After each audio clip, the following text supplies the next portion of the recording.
Hello दोस्तों, नमस्कार। मैं डीके सिंह आपका स्वागत करता हूं आपके अपने चैनल बोर्ड एग्जाम प्रिपरेशन में। तो पिछले वीडियो में हम लोग क्वेश्चन नंबर 7 तक बात किए हुए थे। आज हम लोग यहाँ पे क्या देखेंगे, क्वेश्चन नंबर 8। तो क्वेश्चन नंबर हमारे पास क्या दिया गया है, यदि a1/a2 बराबर b1/b2 बराबर c1/c2 के नहीं है तो समीकरण युग्म a1x plus b1y plus c1 बराबर 0 और a2x plus b2y plus c2 के कितने हल होंगे। तो हमारा आंसर क्या होगा, कोई हल नहीं होगा। ठीक है ना। अगर मान लीजिए यही सवाल में दे देता कि a1/a2 b1/b2 c1/c2 तीनों अनुपात आपस में बराबर है, तो हमारा आंसर क्या होता है, यहाँ पे अपरिमित रूप से अनेक हल हो जाता। ठीक है ना। अगर इसी मान लीजिए सवाल बदल देता कि a1/a2 और b1/b2 आपस में बराबर नहीं है, तो हमारा आंसर क्या होता, कोई अद्वितीय हल। एक इसको हम कह सकते थे यहाँ पे कि अद्वितीय हल होगा। ठीक है, मतलब सिर्फ एक हल होगा। लेकिन हमसे सवाल में जो पूछा था उसके हिसाब से आंसर क्या हो जाएगा, कोई हल नहीं। ठीक है ना।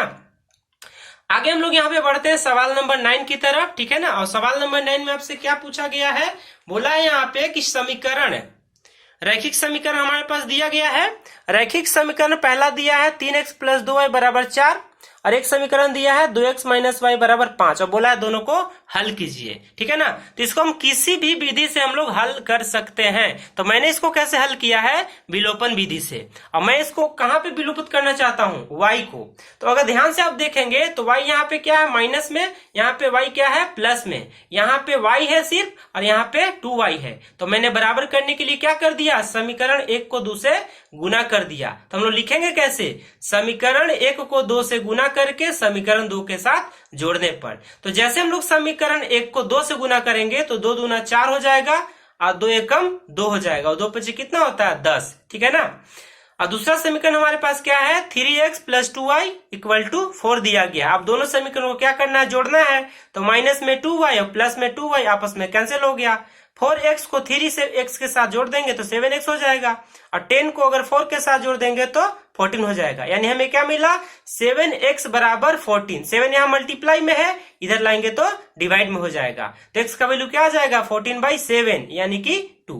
तो हम लोग क्या लिखेंगे कि x का मान समीकरण 1 में रखने पर, x का मान कितना आया हुआ है, 2 आया हुआ है। ठीक है।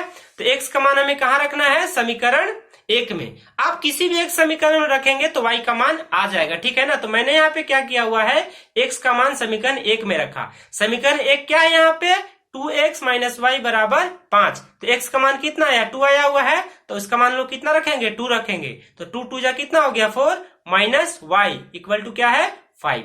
अब लोग यहाँ पे क्या करेंगे, 2 2 जा 4 हो गया। इधर 5 क्या है आपका, प्लस में, इस साइड आएगा तो क्या हो जाएगा, माइनस में। यहाँ पे y आपका क्या है, माइनस में, तो इस तरफ ले जाएंगे तो क्या हो जाएगा, प्लस में। अब 4 में से -5 करेंगे तो आंसर कितना आएगा, -y, यानी y का मान कितना आ गया, 1 आ गया, वो भी माइनस में। तो हम लोग आसानी से देख पाएंगे कि x का मान कितना है, 2 और y का मान कितना है, -1। ठीक है ना। तो हम लोग लास्ट में क्या लिखेंगे, अतः x बराबर 2 और y बराबर कितना होगा, -1 हो जाएगा। ठीक है, यहां तो कोई दिक्कत नहीं है। अब हम लोग यहाँ पे आते हैं सवाल नंबर 10 की तरफ। तो सवाल नंबर 10 में आपसे क्या बोला गया है, सवाल नंबर 10 आप यहाँ पे ध्यान से देखेंगे। इसमें बोल रखा है कि रैखिक समीकरण युग्म जिसका हल होता है उसे क्या कहते हैं। उसका आंसर क्या है, संगत। इसी को अगर बोल देता है कि रैखिक समीकरण युग्म जिसका कोई हल नहीं होता तो हम लोग आंसर क्या देते हैं, असंगत। ठीक है ना। एक बात हमेशा याद रखिए कि अगर रैखिक समीकरण का कोई भी युग्म जिसका कम से कम एक भी अगर हल हो जाए ना तो उसे संगत कह देंगे, या अधिक से अधिक उसका बहुत सारे हल हो सकते हैं, अपरिमित रूप से अनेक हल भी हो सकते हैं। लेकिन अगर किसी रैखिक समीकरण युग्म का कोई अगर मान लीजिए हल नहीं होता है तो बोलेंगे असंगत है। ठीक है। चलिए अब हम लोग आगे बढ़ते हैं यहाँ पे सवाल नंबर 11 की तरफ। सवाल नंबर 11 क्या बोला है कि समीकरण युग्म 3x प्लस 2y बराबर 5 एवं 2x माइनस 3y बराबर 7 के कितने हल होंगे। तो इसके लिए हमें क्या करना पड़ता है, सबसे पहले दोनों समीकरण के मदद से हमें a1 b1 c1 a2 b2 c2 सब लिख लेना होता है। ठीक है ना। तो पहले समीकरण से देखेंगे तो a1 का मान 3, b1 का मान 2 और c1 का मान क्या है, -5। क्योंकि हमें क्या करना होता है, सारे मान को बाएं तरफ ले जाकर लिखना होता है। तो यहाँ पे 5 क्या है, प्लस में, इस साइड में ले आए तो क्या हो जाएगा, माइनस में। उसी प्रकार से यहाँ पे a2 का मान कितना है, 2, B2 का मान कितना है -3 और C2 का मान कितना है -7। 7 यहाँ प्लस में, इधर ले जाके लिखेंगे तो कितना हो जाएगा -7 हो जाएगा। ठीक है ना। तो यहां से क्या मिला, A1/A2 क्या मिला 3/2, B1/B2 क्या मिला 2/-3 और C1/C2 क्या मिला -5/-7। माइनस माइनस तो कट जाएगा यानी 5/7, 5/7। ठीक है ना। अब लोग यहाँ पे शर्त चेक करेंगे तो A1/A2 क्या दिया है 3/2 और B1/B2 क्या दिया है माइनस में 2/3। तो दोनों का अनुपात आपस में बराबर नहीं है तो हम लोग क्या लिखेंगे, चूंकि A1/A2 B1/B2 के बराबर नहीं है इसलिए अद्वितीय हल।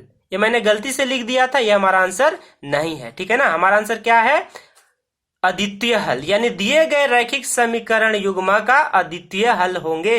क्यों, क्योंकि यहाँ पे A1/A2 और B1/B2 का अनुपात बराबर नहीं है। ठीक है। तो आज के लिए हम लोग वीडियो को यहीं पे रोक देते हैं। अब सवाल नंबर 12 हम लोग नए वीडियो में स्टार्ट करेंगे। ठीक है ना। तब तक के लिए धन्यवाद। जय हिंद।